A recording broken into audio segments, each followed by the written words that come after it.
I think your average Antifa leftist is actually a self-hating white supremacist. Hear me out. These people are obsessed with race. They are often very white and very privileged. They tiptoe around issues of race and walk on eggshells when they are around minorities, treating them differently. They project their own prejudices onto their political opponents, and they have very low expectations of minorities. For instance, they think that blacks are too stupid and poor to get ID cards or register to vote. Nobody embodies this more than the YouTuber Steve Shives, who, by the way, I guarantee you has zero black friends. And unfortunately, I'm starting to look like him a little bit here, except I have a penis and he has a vagina. But today's video, we're going after Steve Shives. I saw something from him and it's absolutely insane. So we're going to tear him apart. It's probably too early to tell because we're still living it out and it's not over yet, unfortunately. But if I had to guess, I would say that the treatment of immigrants and refugees will go down in history as the most offensive and inhumane part of the presidency of Donald Trump. Just in the last few days, we've seen American Border Patrol agents launching tear gas at people who are on their side of the border, people who came up to the edge of the United States, who are refugees. We've been calling them a migrant caravan, but what they are is they're refugees. They're people who are homeless and unarmed. Many of them are children, and they've fled violence or economic instability, poverty, what have you, in Central America. And they've come to this country to seek refuge, to seek asylum. All right, so all these arguments have been debunked a million times before. Let me give you a fresh perspective. These people are not refugees, okay? When offered asylum by Mexico, they turn their nose up at it. They also turn their nose up at jobs offered by Mexico. And they do not meet the definition, which is somebody who is fleeing war, famine, or natural disaster. Now, the left will argue they're fleeing violence, and Central America is violent. But as somebody who lives in Central America part of every year, I can tell you there is nowhere in Central America that is any more violent than the very places these people will be migrating to, places like Los Angeles. And who do you think creates a lot of that violence in those cities? Who do you think created the violence down in Central America? I'll tell you who it wasn't. It was not the people who come here legally. Look, getting a visa is easy. There's only really two things that will stop you from getting a visa.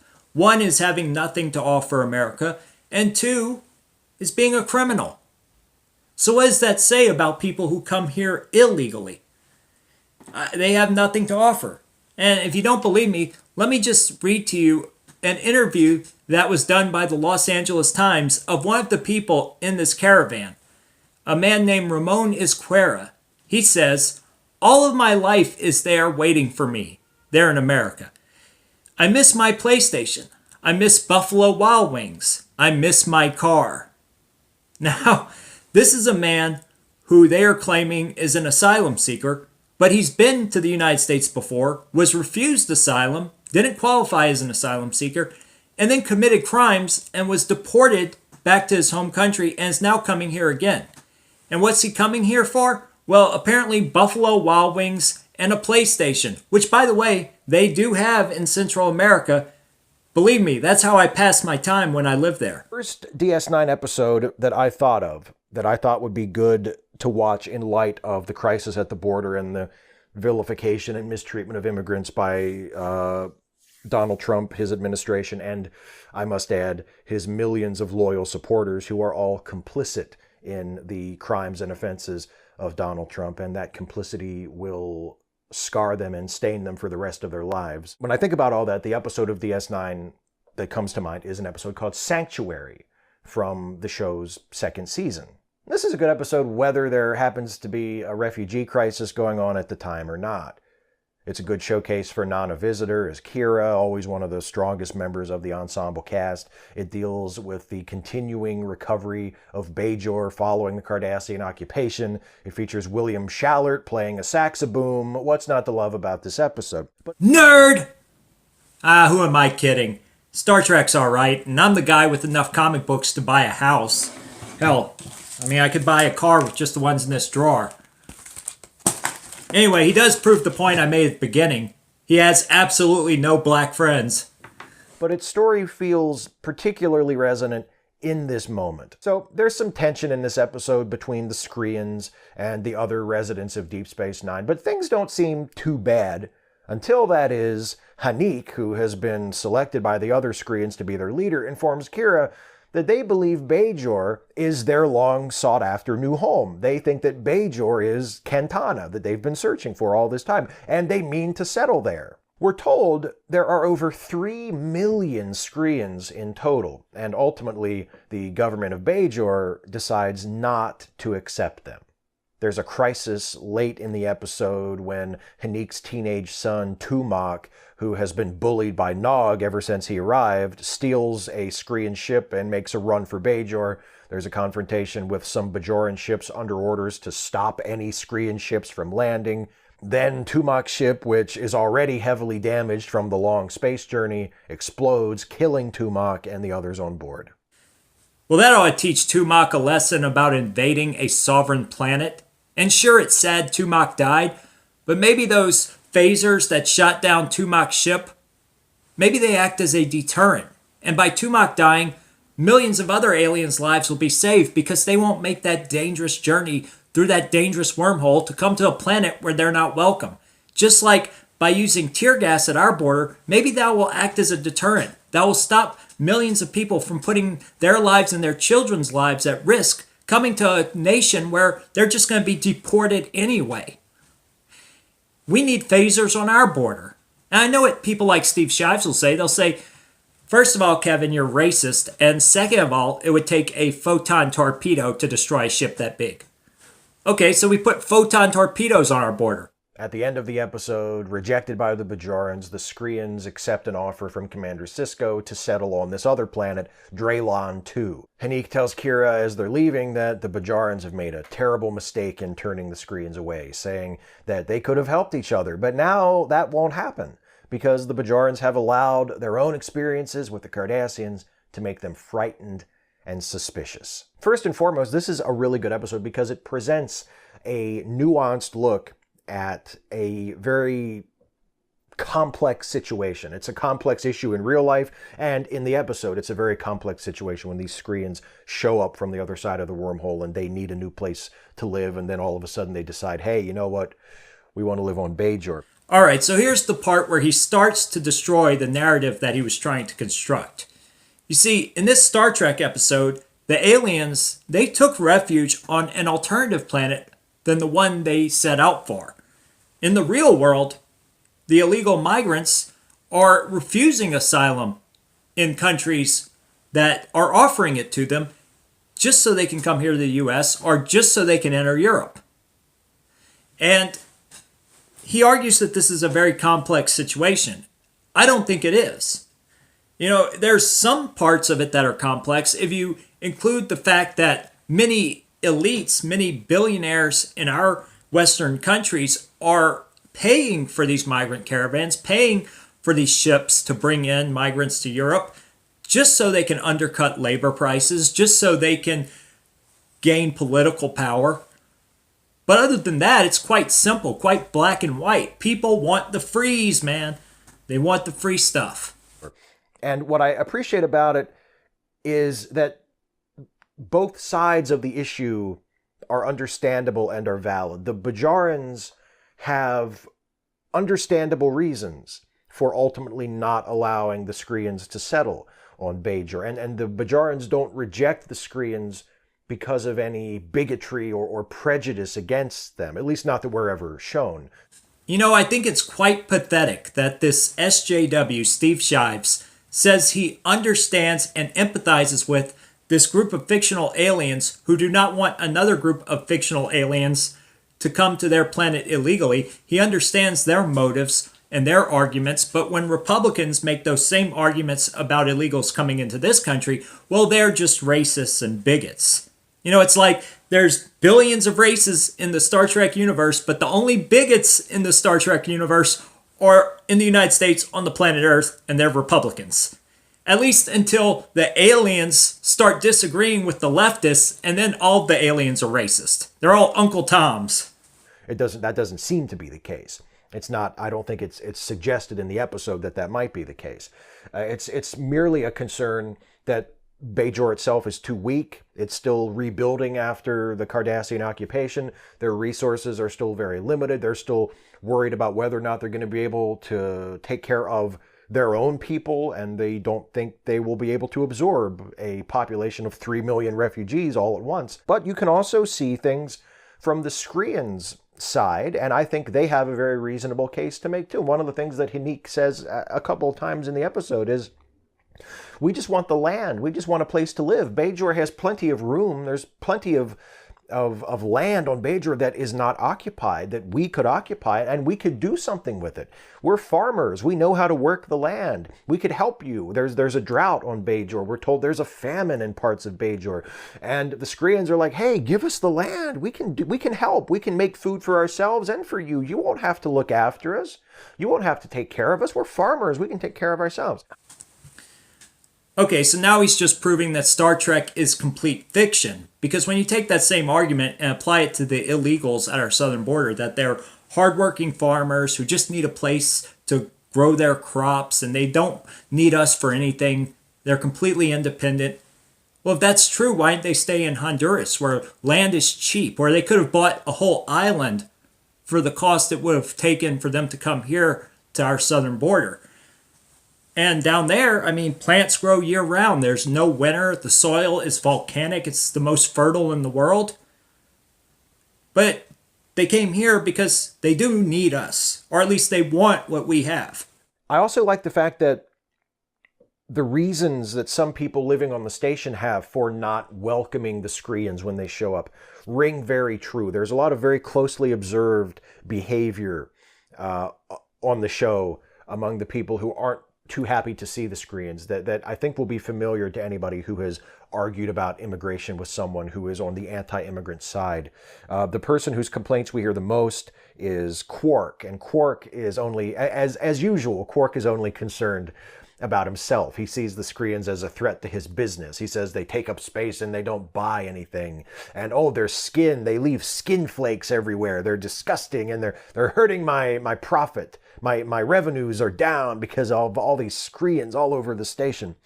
So I gotta say, this character sounds like my kind of guy, and his arguments are on point. When you talk about the toll of illegal immigration, there's the crime, there's the economic cost, $116 billion a year. And of course, there's the skin flaking off, or in our case, the public health crisis that are being created.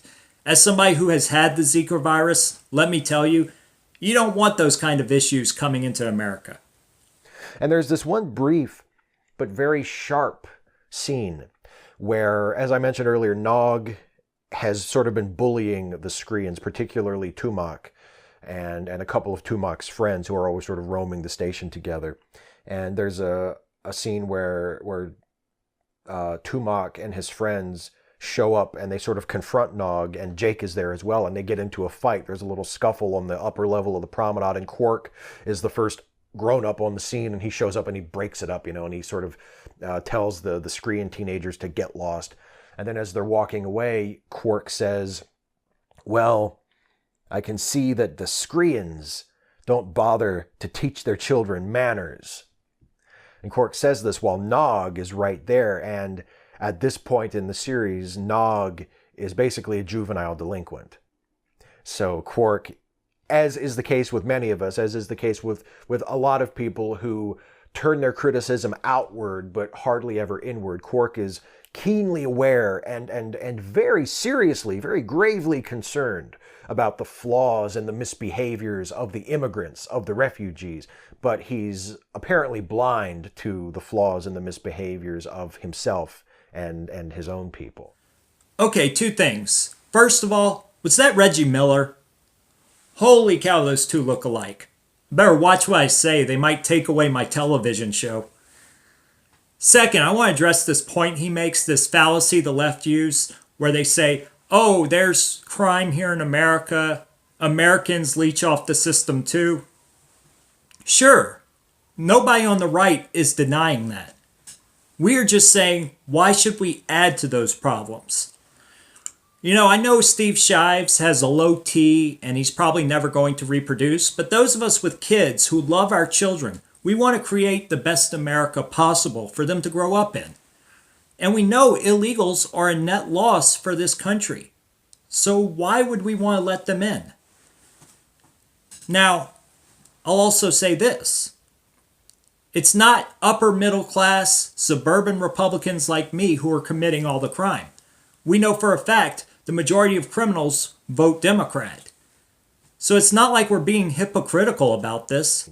In this episode that I really, really love. This episode, it made me think of communities in my country that have welcomed refugees. And this goes back to the Kira and Hanik scene where Hanik says, you know, we could have helped each other. We could have made, if you had let the Screens come to Bajor, we could have made Bajor better. Because there are towns in the United States that have welcomed refugees where that very thing has happened. There are many examples that I could cite, but the one that I'm most familiar with is the town of Erie, Pennsylvania, because there was an article about this in The Atlantic a couple of years ago, and it's also been profiled a few times on Marketplace, the business show on public radio. It's like the only business stock market related thing I ever pay attention to, but I try to listen to Marketplace every now and then. And they've profiled Erie, Pennsylvania a couple of times in the last few years with a focus on their refugee community. And Erie, Pennsylvania is one of those towns that has welcomed refugees. They've welcomed refugees from Syria and Somalia and Iraq and Sudan, going back decades, going all the way back to the 70s and welcoming refugees who came to this country from Vietnam after the Vietnam War. And the refugee communities in Erie have revitalized that town. Okay, what he's doing here is so dishonest, and the left do this all the time, where they conflate legal immigration with illegal immigration. And they do this intentionally to mislead people. You know, when he talks about these cities that have brought in large numbers of migrants, he's talking about legal immigration. These people have been vetted. They've had their backgrounds checked by DHS. They have something to offer America. They are doctors like my wife or engineers. So, of course, they will make some of those places better because they are the cream of the crop from the countries in which they're coming. You can't say the same about the illegal immigrants. And here's the thing, even then there are exceptions to the rule. When you talk about Somali immigrants, for instance, when Dearborn, Michigan brought in a bunch of Somali immigrants, when Erie, Pennsylvania, the very town he's talking about, brought in a bunch of Somali immigrants, crime shot up. And there are also long-term repercussions. When you look at Europe, there was a study from Germany that showed that migrants committed more crimes than the average German, but their children committed even more crimes than the migrants did.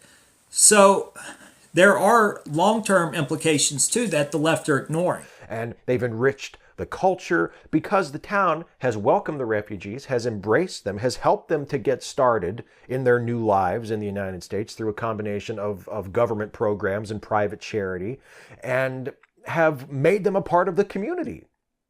And the town is better for it. And in fact, you could look at Deep Space Nine as a whole as being a show about a powerful, wealthy nation with plenty to go around and plenty of room going out of its way to help a less fortunate people get back on its feet. Because at least for the first half of Deep Space Nine, before it sort of shifts focus and becomes mostly about the conflict between the Federation and the Dominion, Deep Space Nine is about the rebuilding of Bajor. Not every single episode is about that, but the overarching storyline, the premise, the reason that Commander Sisko and the other Starfleet officers are there is to facilitate the rebuilding of Bajor following the Cardassian occupation and to get Bajor ready to join the Federation. That's what the show is about. And that is what a strong, wealthy country with plenty to go around and plenty of room, which claims to uphold principles of equality and justice and humanitarianism, should do in that situation. When refugees, when immigrants, when homeless people, when people who are fleeing persecution or fleeing economic ruin or natural disaster or whatever, when they show up at your border, that's what you should do. So something you see with this guy, and you see this with a lot of people on the left, they were raised by television. Their parents weren't really involved. And so they have these false archetypes that they've created that are based on things they've seen on television. Like when you talk to Democrats about Republicans, everything they think of Republicans comes from the television. Everything they think about America comes from the television. Everything they think about migrants and people in other countries, it all comes from TV. You know? And so they create these false archetypes and they never have anybody to bring them back down to reality. So I'm going to bring his butt back down to reality right now. Deep Space Nine is fiction. It takes place on a space station. A space station has limited food, limited supplies, limited oxygen, and limited space. There is no way a space station can take care of the galaxy's problems. Now, of course, a fictional TV show created in left-leaning Hollywood would have America taking care of all of the galaxy's problems.